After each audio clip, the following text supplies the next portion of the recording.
Hi and welcome back to Cheeky Crypto. My name is Nick and today guys we're going to be jumping down into the world of Cardano's ADA, taking a look at what's been going on most recently and what we should expect to happen next.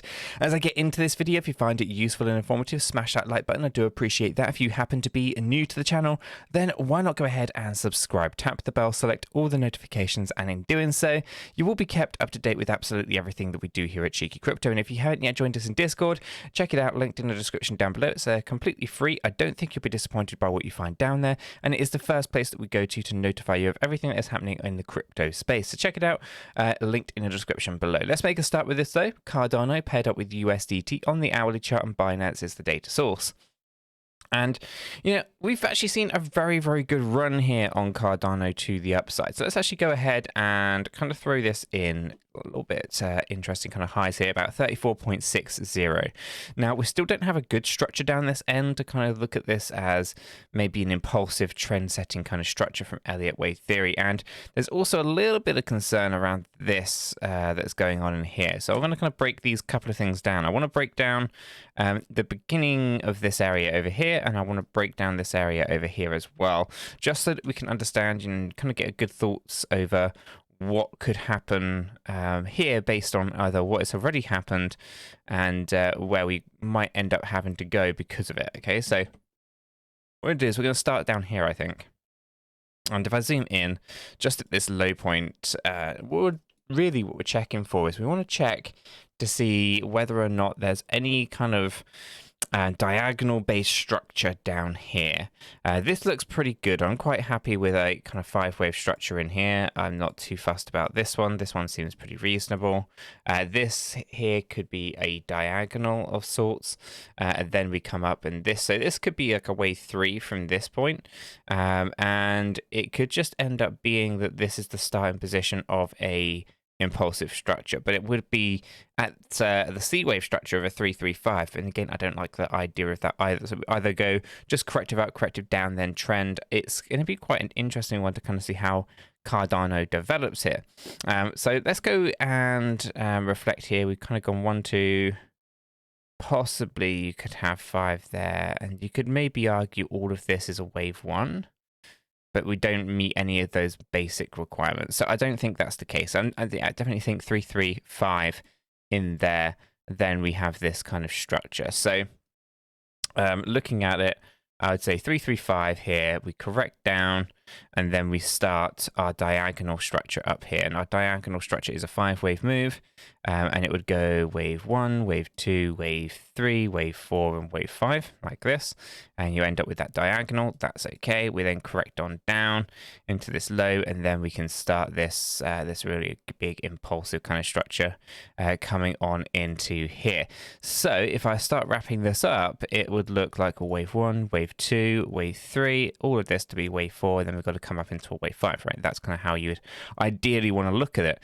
Now, up here in this upper area, if we are to think of this, then we don't really have a clear-cut 3-wave structural move to the downside, but we do kind of have a bit of an interesting kind of structure up here. So let's go ahead and break this down first, okay, to understand whether or not we are doing things above and beyond the kind of norm.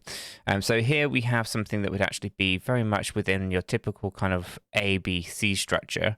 And basically, I'll just leave that there so you can kind of see that we've retraced up into a pretty much typical kind of 3-wave move. So A, B, and C like this, right? So that's pretty standard, and there isn't anything terribly too much about that. It hasn't gone high enough to be 1.618 to kind of mean that we're starting a 5th-wave movement. This 5th-wave movement could be an ending diagonal, in which case it would be made up of 3-wave structures.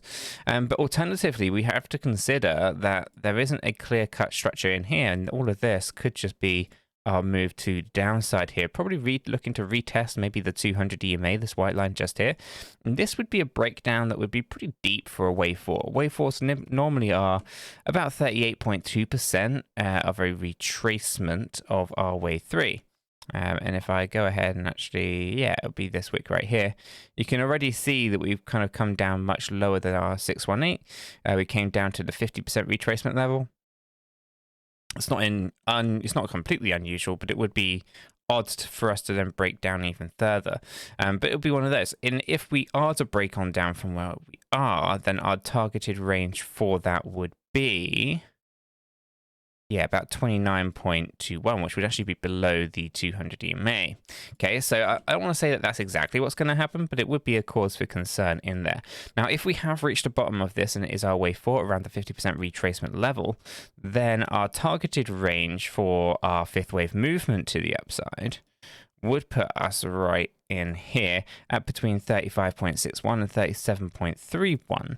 Okay, and so we kind of got a couple of different structures here, and we kind of need to see how price reacts next to kind of know. Now, I think they're always going to have this on the horizon until we cross lower than our low down here, which actually comes in at 27.98. So we'd have to come down lower than that in order for us to be invalidated, but we can kind of see that kind of structure in there.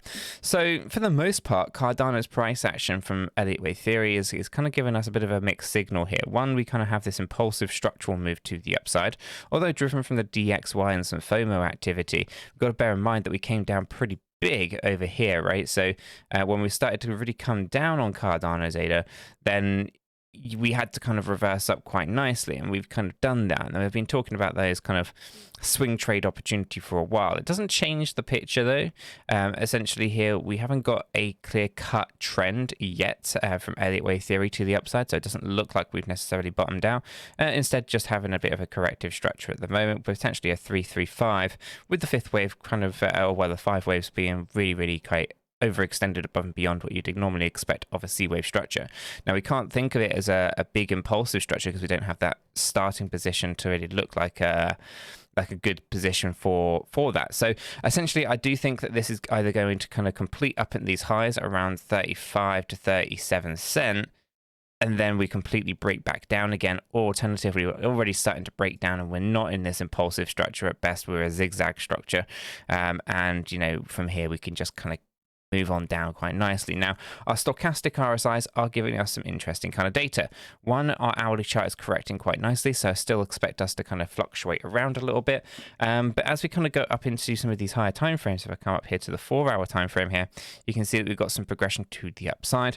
And this is happening whilst we're correcting down. This is not positive. This would be considered negative. Essentially, our momentum isn't really giving us a lot of ground of confidence here. So kind of keeping an eye on that one. The 8-hour is down nice and low, so has some progression to the upside, so gain does support, and the 4-hour does to a degree, support that idea of a fifth wave movement to the upside. The 12-hour needs to come down, the 16-hour needs to come down, the 20-hour needs to come down, and the daily is heavily overbought. The weekly has moved up quite nicely here, so again, we should be quite concerned about how fast this has moved. Still room to go up here, but from a momentum indicator, but there's again no indication that we have to, so just kind of bear that in mind. I do think that we still have a little bit more potential to the upside. As I said, there's that potential fifth wave movement, but as the market turns, it equally has the momentum to shift down. Okay, so it's not like it's a deal breaker. If the market wants to turn, then Cardano can turn quite nicely with it and go down pretty significantly. So the momentum is kind of in one of those positions where it doesn't really overly matter terribly too much. And if something fundamentally, let's say from the Fed over in the US was to kind of scare the market or spook the market, then Cardano has a reasonable amount of momentum to shift to the downside. On the flip of that, anything that comes out positively could also take this up a little bit higher.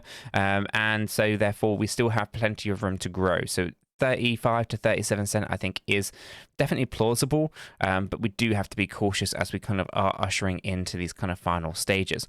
Overall, though, I do think we've got potential to do this, and we are talking about another 10 or 15% to the upside. There isn't really a structure to the downside, so that's a positive. So we wouldn't necessarily have to come down into new lower lows or anything like that. We came down very low already. We came down to 23.92, right? So there's no need to go down lower, at least not yet, not from a structural point of view that I can see. So kind of keeping that as a bit of a positive. We could also look at this, I guess, if we want to speculate that a big kind of corrective structure that might take us up higher before we do kind of rally on down. But I am nervous about that weekly stochastic RSI and the way that it's moving, so we should be a little bit cautious about that. Overall, though, I think Cardano's performed incredibly well, and I think when the time does come and we actually get to a decent structure that is indicating a 53535, then I'll be very, very confident on thinking where Cardano is heading. Essentially, long term, Cardano I think is the future. It's definitely got a bright future ahead of it, in my opinion. But let me know your thoughts down in the comments below. Other than that, have a fantastic day, guys, and I'll catch you all in the next one.